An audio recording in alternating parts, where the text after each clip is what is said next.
కథానాయిక హన్సిక మొత్వాని ప్రధాన పాత్రలో తెరకెక్కిన latest horror thrilling movie 105 minutes నేడు ఆడియన్స్ ముందుకు వచ్చింది. రాజు దుస్సా తెరకెక్కించిన ఈ మూవీ యొక్క పూర్తి రివ్యూను ఇప్పుడు చూద్దాం. ఇక కథలోకి వెళ్తే ఒక వర్షం కురిసిన రాత్రి తన షాపింగ్ ముగించుకొని ఇంటికి వస్తుంది జాను. అయితే ఆ రాత్రి ఇంట్లో కొన్ని ఊహించని వింత సంఘటనలను ఆమె ఎదుర్కొంటుంది. మరి ఆమె ఇంట్లో చెడు ఉనికి ఏదైనా ఉందా? ఆమె భయానికి కారణం ఎవరు? ఏమిటి? చివరికి ఏమైంది అనే ప్రశ్నలకు సమాధానమే ఈ సినిమా. ఇక ప్లస్ పాయింట్స్ విషయానికి వస్తే ప్రారంభం నాటి నుండి కేవలం ఒకే ఒక్క పాత్రతో ఒకంత పర్వాలేదనిపించే విధంగా మూవీ సాగుతుంది. ఇక తన పాత్రలో ఎంతో ఒదిగిపోయి నటించి అందరినీ ఆకట్టుకున్నారు నటి హన్సిక.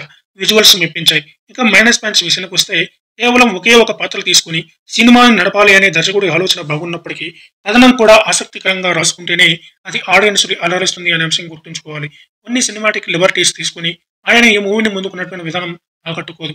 స్టోరీ లైన్ పక్కన పెడితే నరేషన్ అర్థం చేసుకోవడానికి మనకి సమయం పడుతుంది.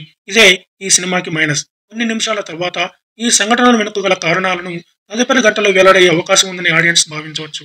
అయితే ఈ నిరీక్షణ చివరి వరకు పొడిగించబడి ప్రేక్షకుల సహనానికి ఒకంత పరీక్ష పెడుతూ సినిమా యొక్క అంతర్లీన సందేశం వైపు సాగుతుంది. కొన్ని సీన్స్ బాగున్నాయి. సస్పెన్స్ కలిగించే సీన్స్ లో హన్సిక రియాక్షన్, టెన్షన్ మనల్ని ఆకట్టుకున్నప్పటికీ వాటిని ఆసక్తికరంగా ముందుకు తీసుకెళ్లడంలో దర్శకుడు తడబడ్డాడు. నిజానికి ఇటువంటి సిరీస్ లో సౌండ్ ఎఫెక్ట్స్ అనేవి ఆడియన్స్ లో మూవీపై మరింత ఇంట్రెస్ట్ పెంచాలి.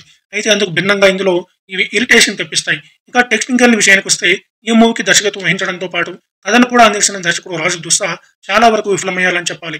సెకండ్ హాఫ్ లో కథని మరింత ఆసక్తికరంగా ముందుకు నడిపే అవకాశం ఉన్నా ఏమాత్రం దాన్ని అందుకోలేక ప్రేక్షకుల సహనానికి పరీక్ష పెట్టారు.